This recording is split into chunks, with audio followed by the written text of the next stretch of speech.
রান্নাবান্না শেষ করে আজকে আপনাদের ভাইয়ের সাথে গরুর হাটে গিয়েছিলাম। তো এইখানে আমি রান্না শুরু করে দিয়েছি। পেঁপে ভাজি করব আর তেলাপিয়া মাছ ভুনা করব। খুব শর্টকাটে রান্না করে নিচ্ছি। তো পেঁপে ভাজি অলরেডি আমি বসিয়ে দিয়েছি। এখন হলুদ, লবণ আর হালকা একটু ধনিয়া গুঁড়া দিয়ে তারপর কাঁচামরিচ দিব। কাঁচামরিচ দিয়ে পেঁপে ভাজিটা নেড়ে চেড়ে এই পাশের চুলায় দিয়ে তারপর ওই পাশের চুলায় আমি মাছটা রান্না করে নিব। খুব ঝটপটি কিন্তু আমি রান্নাগুলো করে নিচ্ছি। আর প্রতিদিনই তো আগের সংসারের কাজগুলো দেখাই, আজকে আর আগে সংসারের কাজগুলো দেখাইনি।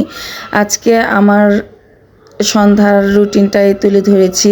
সন্ধ্যায় রান্না থেকে অন্যান্য কাজগুলো আপনাদের সাথে আজকে শেয়ার করছি। তো ওদিকে আমি মাছটা ধুয়ে নিলাম। মাছ ধুয়ে তারপর এই যে হলুদ, লবণ, মরিচ, ধনিয়া সব কিছু দিয়ে খুব ভালোভাবে মাখিয়ে তারপর মাছটা ভেজে নিচ্ছি। আমি মাছ ভাজি করলে সবসময় সব মশলা দিয়ে মাছ ভাজি করার চেষ্টা করি। এতে করে আমার কাছে মাছটা খুব ভালো লাগে। মানে ফ্রিজে থাকা মাছগুলো কিন্তু অতটা স্বাদ থাকে না। তো সব মশলা দিয়ে যদি ভাজি করা হয় তাহলে কিন্তু কিছুটা হলেও স্বাদ পাওয়া যায়। তো মশলাটা আমি খুব ভালোভাবে কষিয়ে তারপর এই যে মাছ আমি রান্না করে নিচ্ছি। সরি, আমি বলেছিলাম তেলাপিয়া মাছ ভুনা করব, না কাঁকরোল দিয়ে রুই মাছ রান্না করছি। এটা আমার ভুল ছিল। তো যাই হোক, কাঁকরোলটা আমি খুব ভালোভাবে কষিয়ে নিচ্ছি। এই ফাঁকে চুলাটাও পরিষ্কার করে নিচ্ছি। আর আপনাদের ভাইয়া তো খুব তাড়া দিচ্ছে, তাড়াতাড়ি করো তাড়াতাড়ি করো। তো যাই হোক, রান্নাবান্না শেষ। আমি রান্নাঘরের থেকে সব কিছু নিয়ে এসে যা ফ্রিজে রাখার রেখে দিয়েছি। আর এই যে মাঝে কাঁকরোলটাও নেড়ে দিচ্ছি। তো রান্না কিন্তু আমার প্রায় শেষের দিকে, শুধু কাঁকরোলটাই আছে চুলাতে। তো কাঁকরোলটা হয়ে গেলেই বেরিয়ে পড়ব। তো এই ফাঁকে একটা কথা বলে নিই, আপনারা যারা যারা আমার এই ধরনের ডেইলি লাইফস্টাইল ব্লগ দেখতে পছন্দ করেন, তা আপনারা চাইলে আমার পেজটা ফলো দিয়ে আমার সাথে থেকে যেতে পারেন এবং কি লাইক, কমেন্ট, শেয়ার করে আরও অন্যকে দেখার সুযোগ করে দিতে পারেন। আমি এই ধরনের লাইফস্টাইল ব্লগ আপনাদের সাথে খুব আনন্দের সাথে শেয়ার করি। আমার কাছে মনে হয় যে আপনারা এই ধরনের ব্লগগুলো দেখতে পছন্দ করেন। তো ওদিকে চুলায় কিন্তু রান্না কিন্তু আমার শেষ। এখন হালকা কিছু ধোয়াপালা ছিল, ওগুলো আমি ধুয়ে নিচ্ছি। ধুয়ে তারপর রান্নাঘরটাও আমি মুছে একেবারে ক্লিন করে ফেলবো। আমি রান্নার সাথে সাথে চেষ্টা করি রান্নাঘর একেবারে মুছে পরিষ্কার করে রাখতে। আর পরিষ্কার রান্নাঘর মানেই তো পরিষ্কার পরিচ্ছন্ন খাবার তৈরি করা, তাই না? আজকে ঠিকমতো ভয়েসটাও দিতে পারছি না। ঠান্ডা, অ্যালার্জি এত পরিমাণে বেড়েছে, যার কারণে একটু পরপর মনে হচ্ছে যে কাশি আসছে। আর গলাও কেমন যেন একটু ঘ্যার ঘ্যার করছে। এর মধ্যেই আমি আপনাদের সাথে ভিডিওটা শেয়ার করার জন্য ভয়েস দিচ্ছি।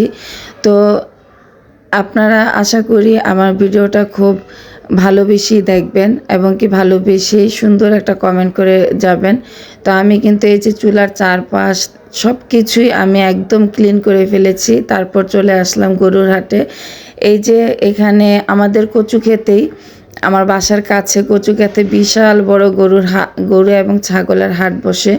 তো এখানে আমরা গরুর হাটে এসেছি আর গরুর প্রচুর পরিমাণে দাম। তা আমরা তো একটু হেঁটে ক্লান্ত হয়ে গেছি, দুই মা মেয়ে মিলে রেস্টুরেন্টে খেতে চলে গেলাম। রেস্টুরেন্টে মানে এই গরুর হাটের পাশেই ছিল হাংরি রেস্টুরেন্ট।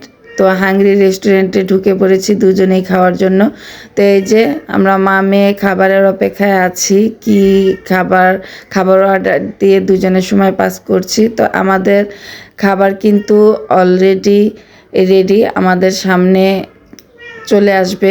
তো এরই মধ্যে কিছুটা আমরা পিকচার এবং ভিডিও করে নিচ্ছি, রং করে নিচ্ছি। আর এই যে রেস্টুরেন্টটা বেশ সুন্দর, হাংরির ভিতরটা।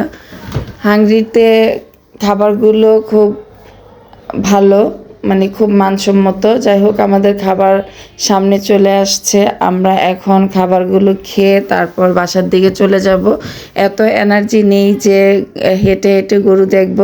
তো কালকে রাতেই কিন্তু গরু অলরেডি আপনাদের ভাইয়া কিনে নিয়ে আসছে। তো আমি এসেই বাসায় ঘুমিয়ে পড়েছিলাম, রাতে আর খাওয়া দাওয়া করিনি।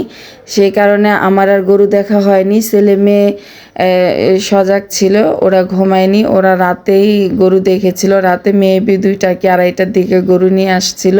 তো এই যে এখানে নাগা পাস্তা অর্ডার দিয়েছি আর একটা স্যুপ, দুজনের জন্য 2টা, আর সাথে ছিল হচ্ছে মজো।